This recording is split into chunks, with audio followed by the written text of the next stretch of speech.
Hey guys, how's it going? It's Morgan and I am back with another video, and today we're going to talk about IVF, new stuff going on, and supplements. And I'm just going to try to give you a little bit of an update.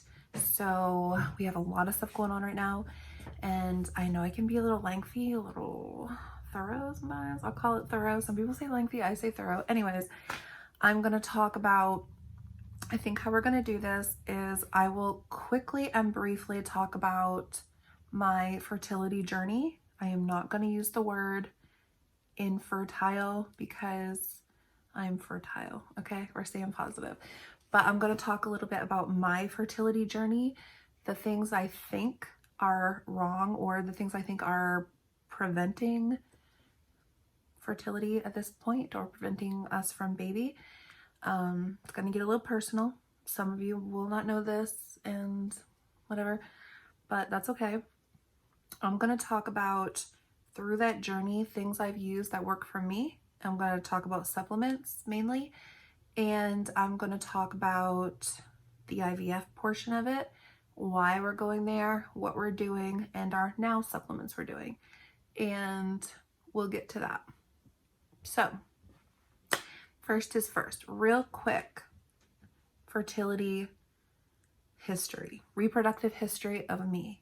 So I have been a fat person my entire life since I was about 3 years old. I was always overweight, always the fat kid. I've never known what it's like to feel skinny. I am skinniest now as an adult than I've ever been. And I'm right around like 211 to 215 pounds. Still fat, okay? Anywho, fat kid, was active, but just was fat, and started my period naturally at 12, and I had really normal periods. I went through a rough patch. My dad passed away. By the time I graduated high school, I was 300 pounds. By the time I was about 22 or 21, my period started getting irregular. I was around 300 pounds. Period started getting irregular. And then in a nutshell, if I dieted down, my periods were normal. And if I got too overweight, my periods were irregular or non-existent. Sorry about the cat. So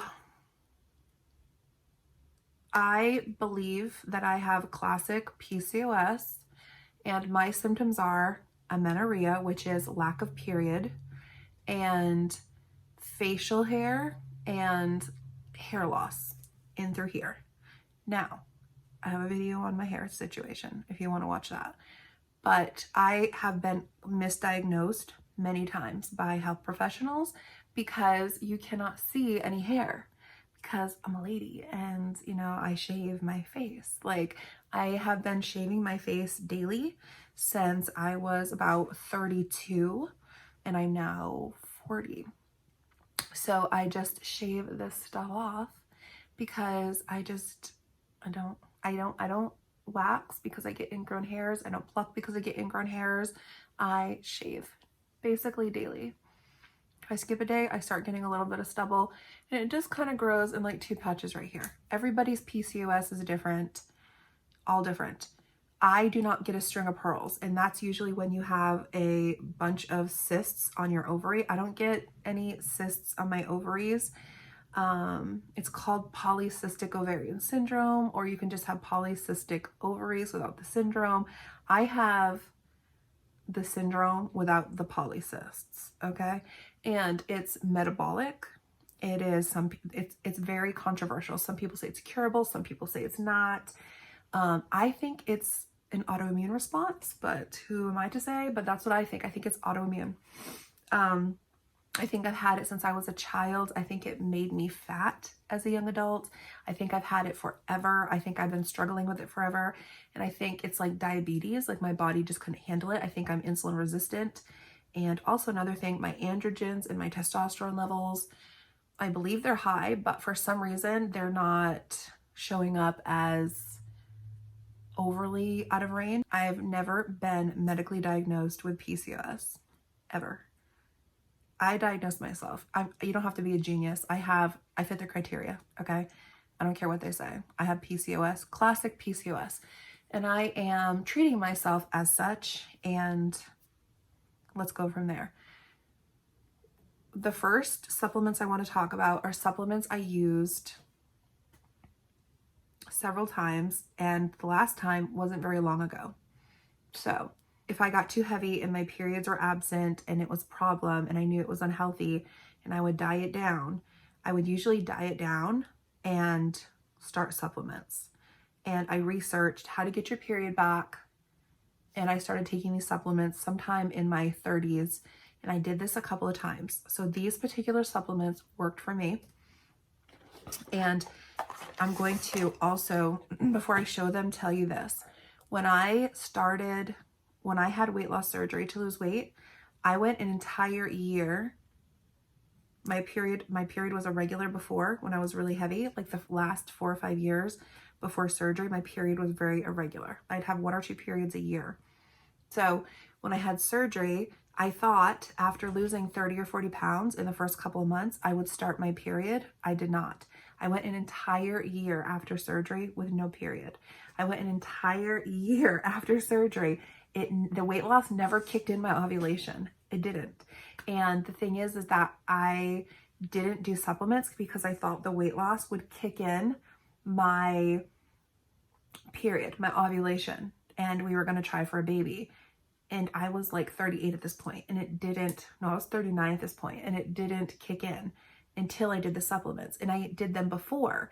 And before, I would lose, like, I would be on a diet for like 2 months and doing supplements for like a month or two, and I would start my period. So I assumed the weight loss, I attributed it more to the weight loss than the supplements. But this time, I did weight loss for a whole year, lost about, I think like 80 pounds in my first year, or 90 pounds, maybe close to 100, I don't remember. But my period never kicked in. And then in January, I went to my gyno, talked to her. I wanted to do some ovulation induction medication. She would not do it. She said it would require too much monitoring. My insurance didn't cover fertility treatments. And she said it would require too much monitoring at my age. I was like, oh, worst, whatever. But I did do a hysteroscopy, which is where they clean out your uterus to make it nice and plush and comfortable for implantation, because she was very hopeful that I could get pregnant naturally and my period would start soon. I started supplements immediately, and then I literally got my period like less than like 45 days later. So let me show you those supplements that worked for me if you are trying to kickstart your ovulation, and maybe you wouldn't even need weight loss to get it kickstarted if you're using these. I don't know. I did a lot of research to use these. My cat is pacing back and forth. I don't know why, but Vinny, what are you doing? But I'm just going to show you, I did a lot of research. You can look these up. I don't have the information on exactly why I picked these 3, but I did a lot of research. I can say that. The first one is maca. I didn't cut corners. When I chose this one. This was the expensive one. It is Feminescence Maca Harmony. And now that I'm doing IVF, this is not recommended, but it always worked at getting my periods back. So there it is again, Feminescence Maca Harmony, and it's a maca supplement. There are many maca supplements. I'm kind of a brand snob, so I tend to go with the expensive ones. And even down the line, now that I'm using these other ones I'm going to show you later, you'll see that I've kind of switched them up, and I'll talk more about expensive brands. But this is the maca I took, and I think I took 1 capsule or 2 capsules a day. I can't remember. I just followed the recommendations. And I also took Vitex, and this is not an expensive brand, but it was like the #1 recommended brand on like Amazon, and I have a lot left, and I don't know what the expiration date is. But both of these I am no longer taking because we have started down the IVF road, and both of these can potentially be harmful while doing IVF from what I've read. So they don't suggest these, but these worked because both times they induced a period. Let me say that again. Both times they induced a period. The first time I was dieting for just a couple months, lost just a couple pounds, and it started. The second time I went a whole year, lost like 80 pounds, still didn't get a period, started this, started a period. To me, that's evidence, okay? Along with those, I also drank this tea, usually in the morning and at night. And when I start a regimen, I usually stick to it, and was pretty good at doing this 1 or 2 times a day, at least once. And I took these religiously, and it just worked for me, okay? I don't know, it just worked for me. And the thing is that I didn't have to take them forever after that. I just bought one of each and took them, and it started. Like literally this one, I only took like half of them and my period started and I was done. Like I still have this whole pack and 2 other ones over here. So I probably took like 3. I don't know what the expiration date is on this, but if anybody wants these, message me. They're still good until 2022. So if you want these, let me know, because I'm not going to take them probably. Watch me get rid of them and then need them. That's like the story of my life. But anyways, these 3 products, once again, Feminescence, Vitex, and Healthy Cycle. And if this Feminescence stuff is too expensive, then use a regular maca and just research the ingredients and stuff. So those worked for me in the past. Now, I'm going to put these to the side. So that is phase, whatever. That was like first phase of getting my cycle back. So I used those things to start my cycle after I lost a lot of weight after a year of surgery. And my periods came back, and once they came back, they were back. The only time I didn't get a period was when I had my gallbladder removal surgery. And when I had my hysteroscopy, it kind of messed up my cycle when I had surgery. It was just, I think, my body healing. I don't know. But I've had my period steady since after 1 year of surgery. So approximately 1 full year of really good periods. Very timely, every 28 days approximately. Ovulation, I'm using the test strips and it's showing that I'm ovulating. I didn't bring my test strips with me, guys, but I will also link my test strips, and maybe I'll show a picture, or I can do another video about my ovulation test strips, but I test for ovulation. I won't get into too much detail. I don't want this video to be super, super long. If you want me to go into detail about my ovulation journal and how I track it, I can do another video. But I do test my ovulation, ovulate basically day 14 to 17, and my periods are 28 days long, and everything is back to normal. And it's been steady back to normal. And like I said, I don't continue on those much longer after I get started. I discontinue it and my period stays. So fast forward, I had my hysteroscopy in January, period started right after that. Period was going. I had a gallbladder removal in June. Period was a little bit wonky around June because of the gallbladder removal, but it was really regular. September. I don't know if I have even mentioned this in a previous video. I've made a video about it. I haven't posted it, but September, we got a positive pregnancy test. We got pregnant in September. I forget the exact date, but I remember it was literally the day after we got done the adoption process. We literally submitted everything, and they were going to schedule the last home visit, and we found out we were pregnant.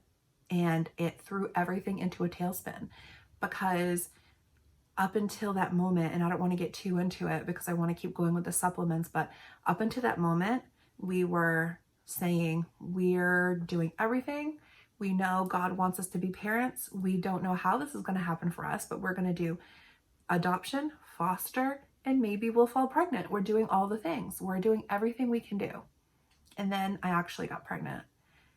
And then I actually couldn't believe it, because I've been riding the infertility train for so long that I was like, wait, what? How do I, what? And it was very crazy.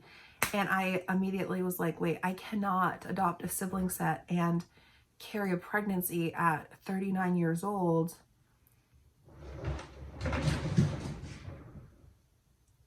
I don't know what that was, Babe? Are you okay?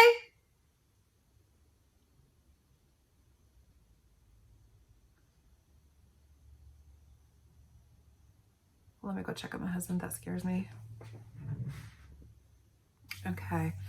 I had to run upstairs. Sorry. I had to go see what that bang was. I thought, I don't know what that, there was a loud noise. It obviously was a cat, but if you have cats, you understand. But anyways, so back to what I was talking about.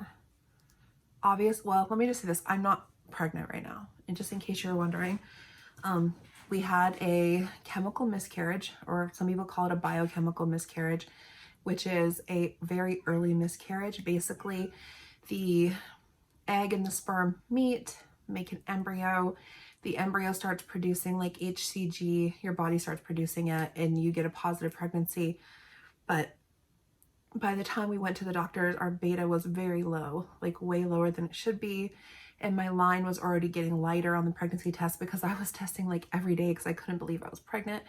And I was freaking out. And I did tell a few of my close friends because I was just so excited that I couldn't hold it in. And it didn't stick. So it was probably because of chromosomal abnormalities. That's what the doctor thinks. Sorry, I'm like putting on more lotion, probably a nervous habit. But the doctor thinks it was probably chromosomal because we're older, and that could be the case. But it did bring me a lot of hope, and it did change a lot, oddly, because I didn't think it would. It didn't make me go through, it was, there was like a little bit of grieving there. Like it was a little sad and it was a little disappointing, but it's hard to explain how it changed, because it definitely changed everything. Because I said, I still want to go through the adoption thing, but I want to just pause it for a minute. So the miscarriage was, you know, like October, and it was close to the holidays. So I said, oh, let's just chill for a second. I need to process this. And then we started talking about IVF. And I remember the catalyst was we went to the doctor and they wouldn't let my husband in because of COVID. So I had to go through all these damn things by myself, all these heartbreaking appointments for this miscarriage, and, you know, the ultrasound and the everything. And there was a few of them, and I had to do all that while he either was at work, or at one time he sat in the lobby, but they wouldn't let him up anyways. So when I was at the doctor's office, she said to me, she said, your AMH looks normal for your age. It's a little low. She said, everything looks good. Your levels, your FSH, your estradiol, or whatever you call it, your progesterone. She said, everything looks good. And then what she said next, I wasn't expecting to hear. And she said, I recommend that you start looking into IVF immediately. You're 40. And I said, well, our goal was, you know, we just did all this weight loss, and like we were going to try to get pregnant naturally. And if we weren't by the time I was like 42, then we were going to do IVF, because it's very expensive and we don't have it covered with insurance. It'd have to come out of pocket. And she said, you need to start looking into IVF now or you will regret it. And I said to her, but it's expensive and we don't have it covered on our insurance. And she said, look, you didn't let anybody get in your way of when you wanted to get weight loss surgery. You did your research. You went out of the country. You paid for it out of pocket. You made it happen. Science worked for you. You're doing great. You're excelling. Like, it worked for you. Why not do the same thing with IVF? She said this. She said, I have friends who go to India and come back pregnant. And I said, wow, I didn't know they did that. I didn't know you could go overseas for IVF. She said, you can do anything you want. I know you can. If anybody can do it, you can make it happen. And she said, don't wait too long and regret it. So immediately I started researching IVF overseas, locally. How much does it actually cost? Is it even possible? Like, what are we going to do? And I guess I decided that I still want to do all of the things. I still want to do foster adoption. I still want to do adoption. Infant adoption isn't off the table completely, although I really want, like, you know, older sibling sets. And we're still doing that. We did take a little break from it last year at the end of the year. And then when January came, we had a tragedy. Jermaine's dad died. So we ended up going to Texas for like 2-3 weeks. And that was a whole thing. And we're just getting back into the groove of things. But I would say I started researching IVF in September. We talked about it and we decided we were going to take it off the table as an option right now because it was so much to even think about that I said, you know what, let's just say no. Let's just rule it out and just go down the adoption road and just keep trying naturally.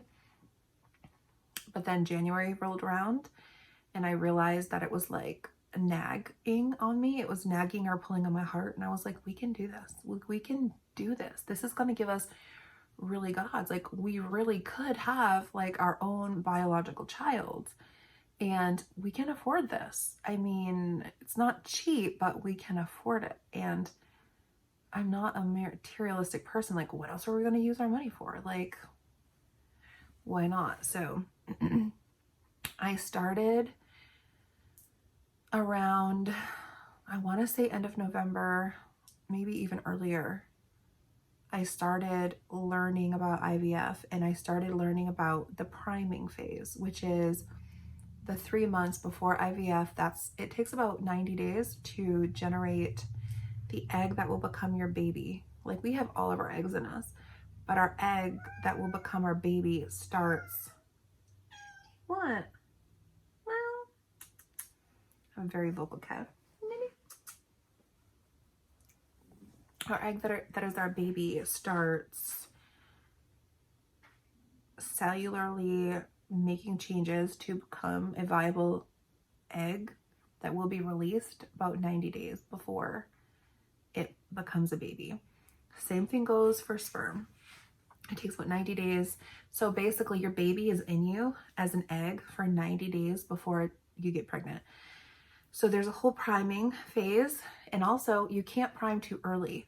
And I am the kind of person, like, it takes me a little while to latch on to a new habit. I hate this neckline. It feels very asymmetrical. I don't know. It's too big. This is a size 1 and I need a size 0 in this. And I'm sad that I'm not going to be able to fit Torrid very much longer, but whatever. It's a good thing, I guess. Good problem to have. But you really can't prime too early, honestly.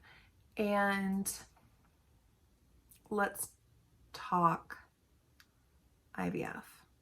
I don't know how long this video is going to be, guys, but let's just go there. Long video. That's okay. Y'all are here for it. I know you are. You cannot prime too early. It's good to start. The earlier, the better. But at the same time, it's not worthwhile to hold off IVF if you're getting older. Just do the IVF, and it's not worth. If you have a choice, like if you have time to prime. If you would just need to jump into IVF, jump into it. But we were thinking about it, and if you're trying naturally, you might as well prime anyways because it helps. It's a whole thing. So I started researching IVF clinics, and I realized there's a lot of really good, valuable information on the IVF clinic websites, even if you are trying naturally. Go there. Great resource. Lots of books, manuals, different things. One thing I learned was, first off the top, even more potent than a supplement is what you're eating. And a lot of these IVF clinics recommend keto. And even if they don't come outright and say keto, the stuff they're recommending you eat is basically keto. It's very low carb. It's very low carb. Insulin is the enemy.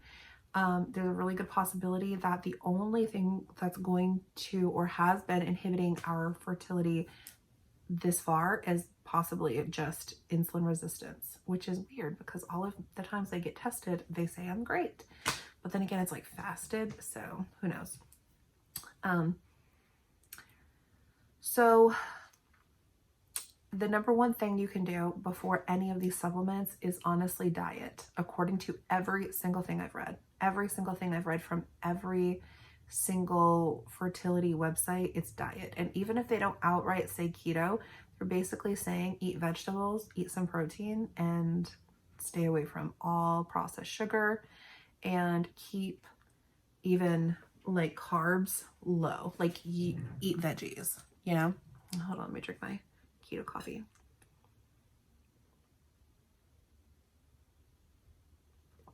So I'm going to reiterate that supplements can help, but supplements are so small, and there's not even a whole lot of research that it really is super, super helpful. I'm doing all the things, I'm taking all the supplements, but the number one thing is food. Food is your supplement. Change the way you eat. So going keto has been a process, and I am basically keto. Like, I still get, I don't even think I'm eating any carbs. I think I get a few carbs in the nuts I ate today. I had a baby blue cheese. I had like 3-4 ounces of a ribeye. I had keto coffee earlier today. I had a keto coffee tonight.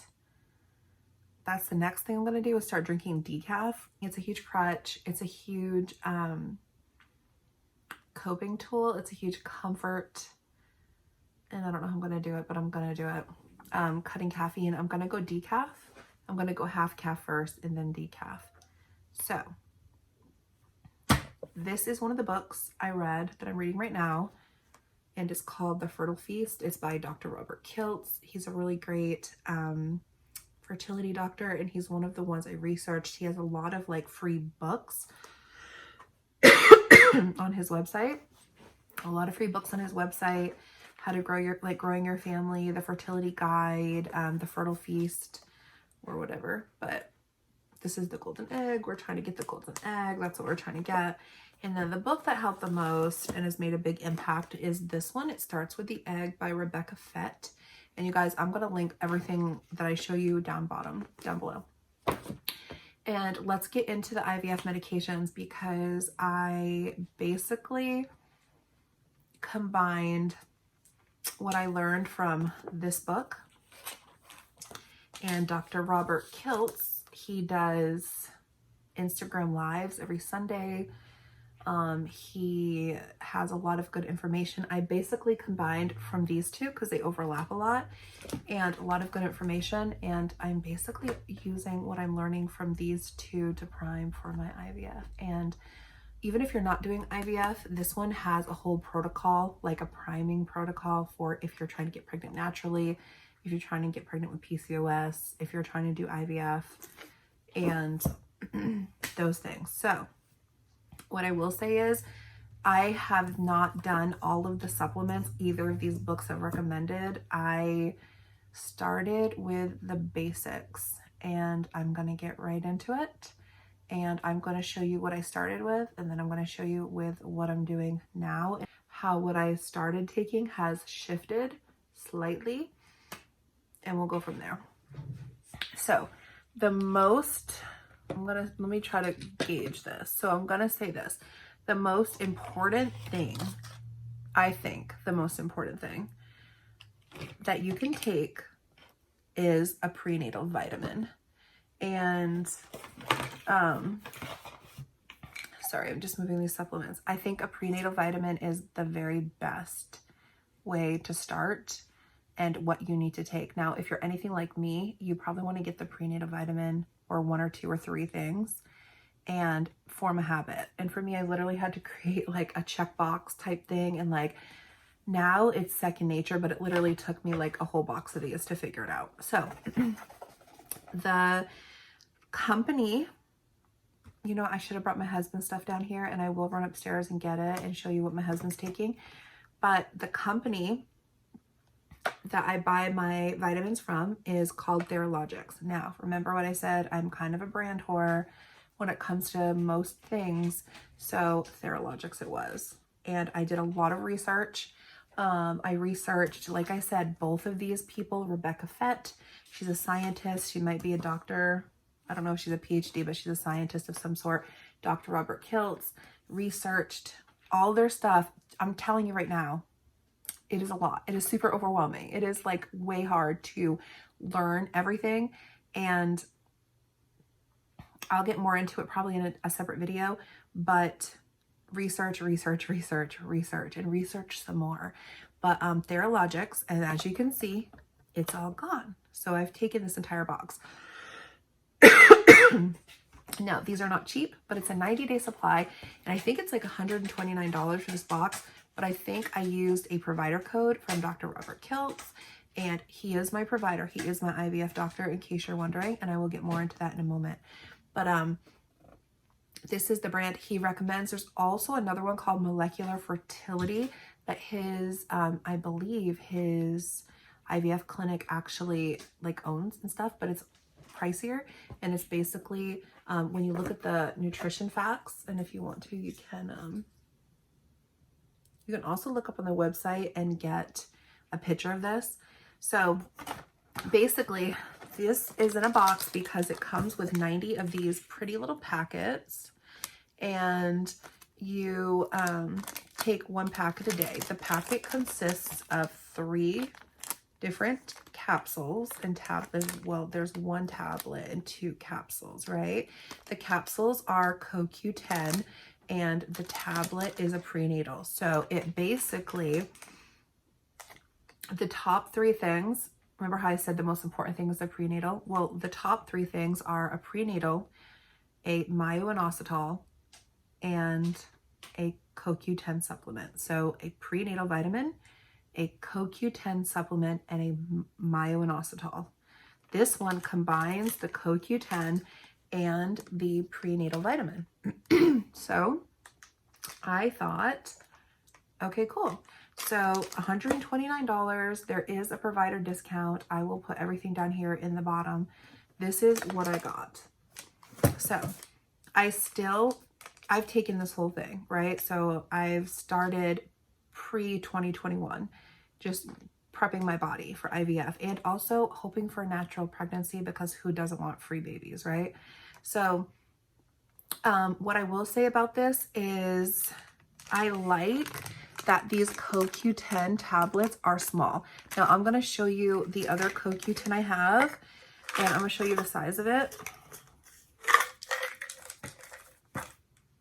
compared. So these are both CoQ10. They're both good brands. I'll get more into this one in a minute, but do you see the size? It's like half the size basically. So it's the same amount. It's a 250 milligrams of CoQ10 in those 2 tablets, and these are 100 milligrams each. So I take 2 of these, I get 200 milligrams. I take 2 of these, I get 250 milligrams, and they're smaller. So at the time, I figured I'll pay $129 for this. So I did that. How many are in here now that I'm curious? 60 soft gels, 30 days. I don't know. Maybe I'm not getting a deal. I don't know. Let's talk about that in a second. Anyways, one thing I will say is these tablets, you see how they're kind of speckly? They were bright white when I got them. They started getting speckly and I was thinking they were mold. And so I called and I told them, I called and talked to them and I was like, these are not expired. Why are they looking like moldy? And basically she said they do that. She said like they only use like a thin coating and it's organic, and like they can't keep the color from seeping through. And she said she'd be happy to like exchange them, but I said no, it's not a big deal. Like I'll just, if it's fine, it's not mold, it's fine, I'll take it. It looks weird, I'll take it, I don't care. So I saved the packet for you guys so you can see. And I think I might order another one of these now that I'm thinking out loud. I'm not sure, but I'm kind of, so what my plan was, this is $129 and it's a 90-day supply. Pay attention to the supply and pay attention to the amount of tablets you have to take, because I don't like swallowing too many pills. It's just gross. I don't know how people take so many. So what I decided, now that I'm all done that, I don't know if I should tell you my mind. I'm just going to stick right now with prenatal. Let's stick to one prenatal and one thing at a time and not get too confusing. So what I did was, so a few, a little while ago, I've been taking these for like maybe 4 or 5 days. When I knew I was about to run out, I ordered these. This is the Theralogix Theranatal Core. So this is essentially the same exact thing. I'm literally going to show you. It's not in a cute little nifty packet. It's just these. I'm not dropping these. They're not cheap. It's just the white pill. It's the white pill from this packet. So these cost $35 for 90 days. These cost $129. When I math it out, I'm thinking it's probably almost cheaper because I think these are 33 or 35. Now this is Qunol, Qunol. It's a brand, it's highly recommended. A lot of people take them. It's CoQ10, and CoQ10 comes in 2 different forms, ubiquinone and ubiquinol. And this is the ubiquinol, and this is the one that I was recommended by both of the sources I've cited, these 2 books. And these ones are 100 milligrams each. I take 4 of these a day, and I might up it to 6. And I know people that take 800. Off the top of my head, I mean, I've read about this, and I don't want to I think you should read it for yourself. But what I will say is that this affects the energy intercellularly. So it affects the mitochondria, and it can help prevent chromosomal abnormalities, and it can help with, so therefore it helps with egg quality. So I know that's a lot, and I'm not a doctor, so research, but basically our eggs are in us our entire life as babies, right? So we grow, we lose eggs. The thing is that they don't start, it's not like they're just sitting there aging. Like 90 days before you get pregnant, they start coming to life, so to speak. And if you don't have the cellular energy to keep it healthy, that's when it starts disintegrating, deteriorating, and getting feeble, if that's the right word. That's when it starts all going downhill, if you don't have the health, vitality, and energy to keep it healthy. It doesn't just come out unhealthy, according to these books, right? Now, some people say you can't change egg quality, but from what I've seen, you can change egg quality. You can preserve your egg quality. I don't know if you can reverse it, but you can preserve it as they come forth and start doing what they do cellularly.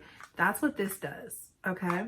So these are 100 milligrams per pill.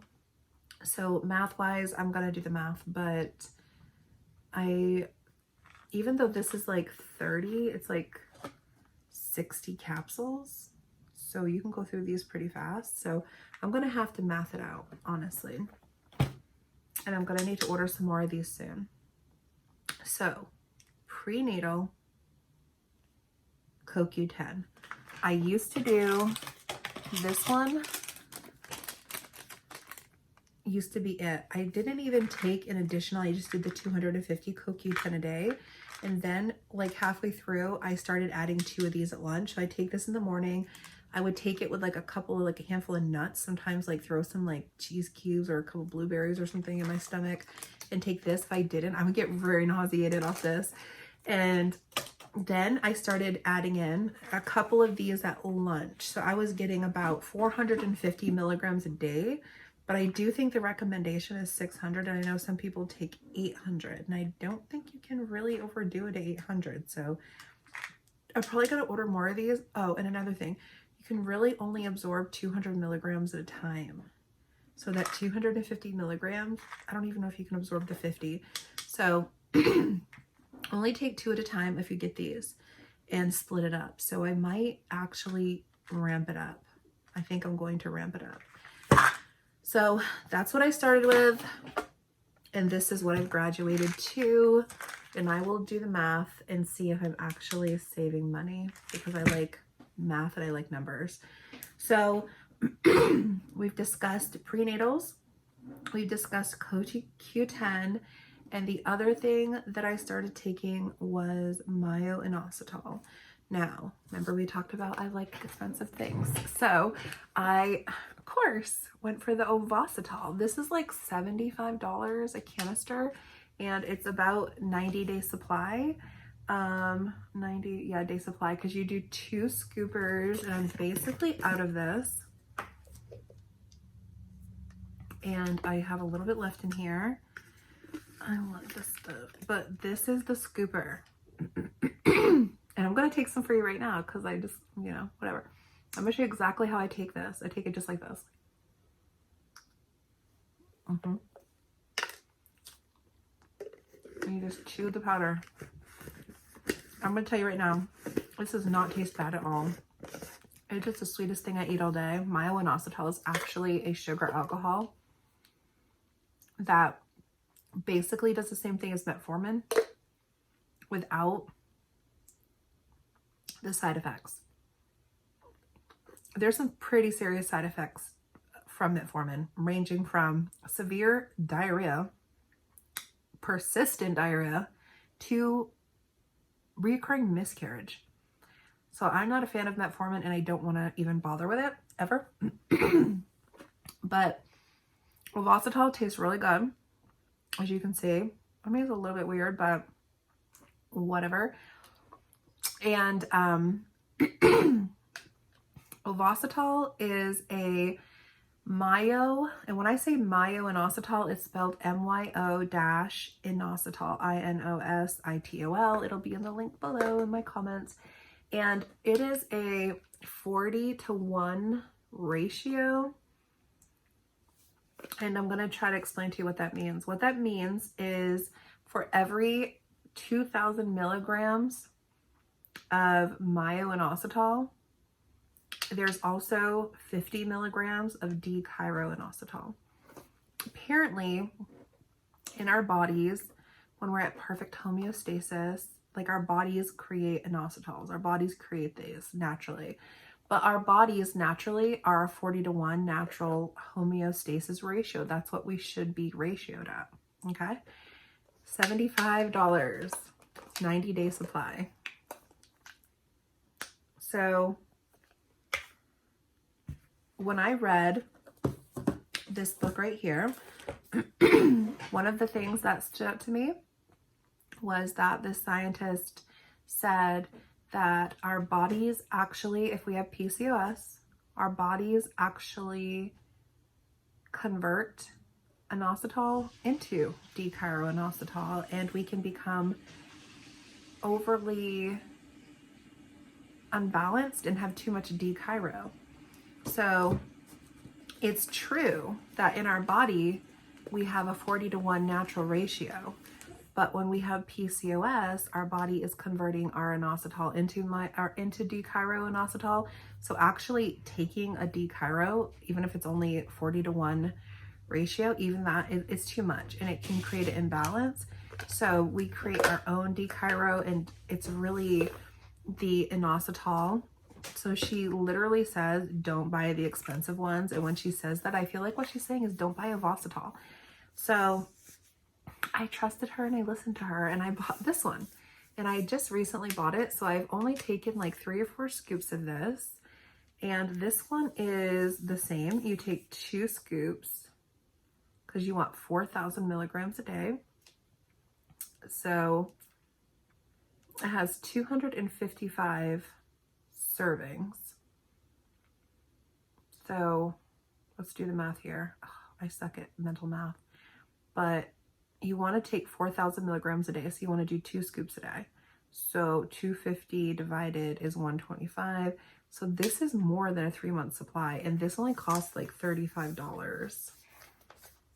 And so I switched to this. Now it doesn't taste as good. It doesn't taste bad, but it doesn't taste as good as this one. But I think this one is more servings, if I'm mathing correctly, because 90 and 90, 80, I can't do that. Oh my God. I'll figure it out. Maybe I'll put it down here. Maybe it'll be in the comments. I don't know. All I know is I switched to this. I just started it. So, my cats, they're so noisy. So, 2 more things. I take a baby aspirin 1 a day, and I just take this basic brand. It doesn't have to be, it's just like the chewable little one. And I take that for blood flow and inflammation. I feel like I know my body, okay? I know my body. And I know that I have inflammation cursor, like, I don't know what they call it, inflammation. I'm drawing a blank on the word, but I have inflammatory factors, I believe. So I take one of those to help combat that and also to help blood flow to my uterus. I also take nope, that's not it. I also take a vitamin D3 because the last time I had my blood work done, it was like, I do it like once a year, and I've had weight loss surgery. Most people are low in vitamin D3, and especially if you've had weight loss surgery, and especially for a woman, and also especially if you're PCOS. So the common thing is to assume that I'm low in D3, but I've also had blood draw done less than a year ago, and it wasn't,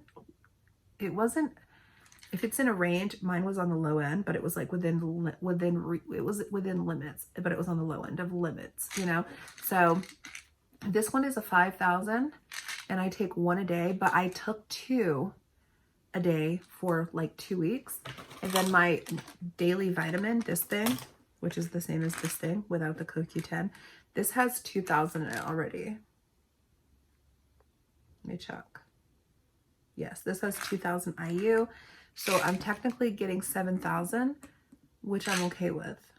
And I did amp it up for like 2 weeks to kind of like get it bolstered up even more.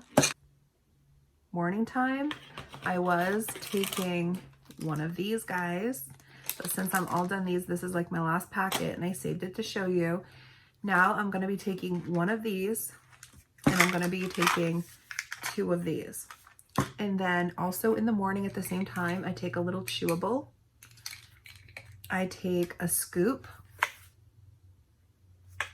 And then I take one of these, all in the morning. Then at lunch, I take 2 of these. And that's all I take at lunch right now. And I think I should up it up to 600. So I might have to do a late afternoon of 2 of these. And I think I will start adding that in because I think I'm ready. It won't be overwhelming. I'll set a timer. I'll make it a habit. If I do like afternoon, I'll just, you know, do that. So at nighttime, they say not to take these because they can be energizing. So I will take them at lunch, but I won't take them too late into the evening. Let me get into my evening supplement routine because I have 2 things that I take, and there's a third that I sometimes take. The first thing I take is this, and this is a giant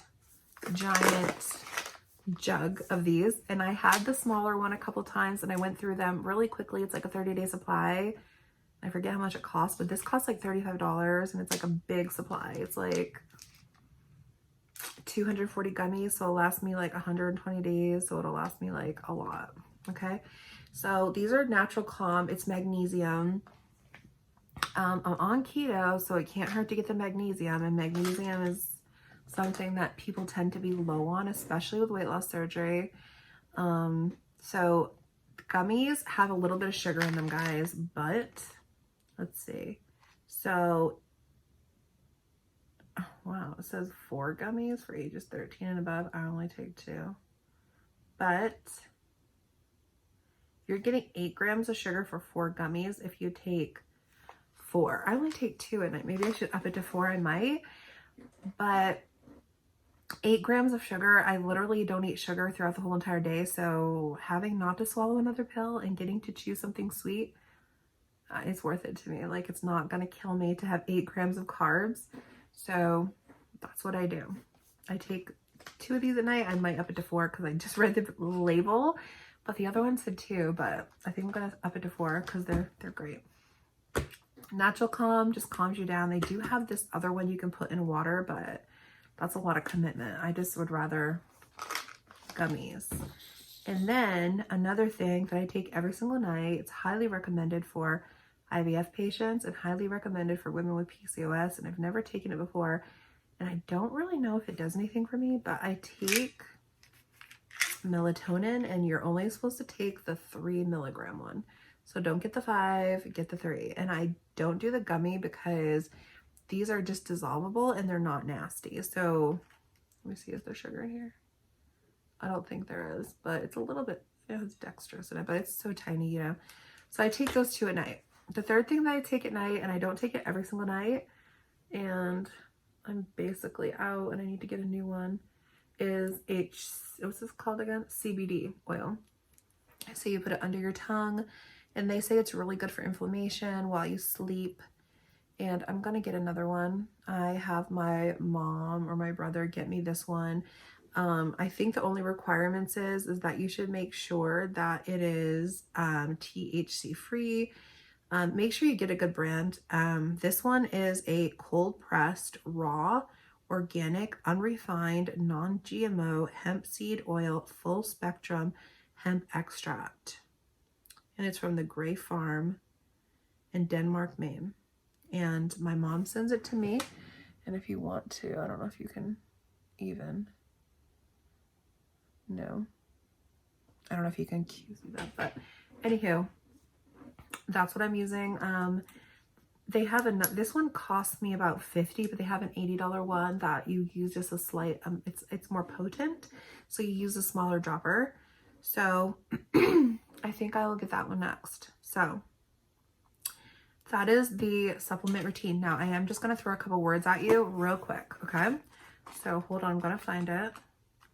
So in this book, there's a lot of information. I did a ton of highlighting and trying to find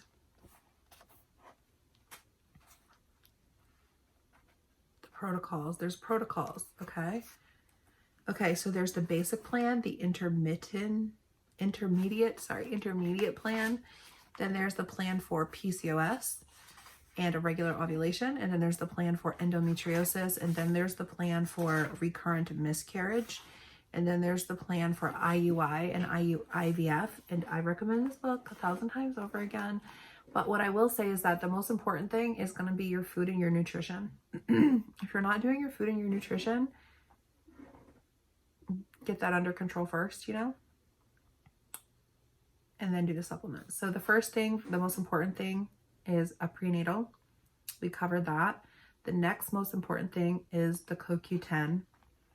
And then I would say that the next most important thing, especially if you have PCOS, is the myo-inositol. And the myo-inositol, actually, I'm going to retract that and say the prenatal is most important, and then the myo-inositol, and then the CoQ10. And then I'm going to throw out a couple of words here.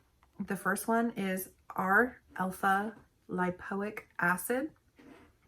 The second one is N-acetylcysteine. And then beta. And then the next one is vitamin E. And then the next one is melatonin. And then the next one is vitamin C. And then the next one is DHEA. And I will say, if you have PCOS, do not take DHEA. If you have PCOS, just do not take it.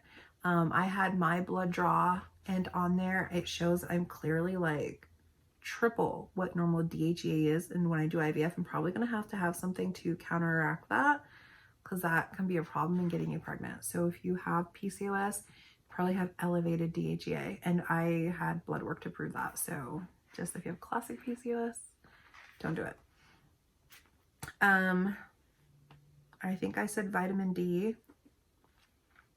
And so let me real quickly tell you about my husband. My husband takes 4 of these a day, 2 in the morning and 2 at lunch. And he also takes I don't have it right in front of me, but it's the Theralogix brand. So it's kind of in a bottle like this, but it's bigger. And he has to take 2 in the morning. I take one of these, he takes 2, and it's called the Conception RX. And I will also link that. So that's basically all the supplements, all the priming that I'm doing. Now, priming is about to get notched up. The N-acetylcysteine, the R-alpha lipoic, I do not take right now because so many things to take, but I may order them and add them into my regimen. And another 2 things I'm going to be adding into my regimen are prescriptions. And let's get into the IVF stuff. So tomorrow, bright and early, super early, we are going to go my husband has an appointment to get a semen analysis. And I'm really excited about that. I don't know why, because we're just getting started. Like, I have been just all day today, just like so excited that like that's actually happening. I'm so excited.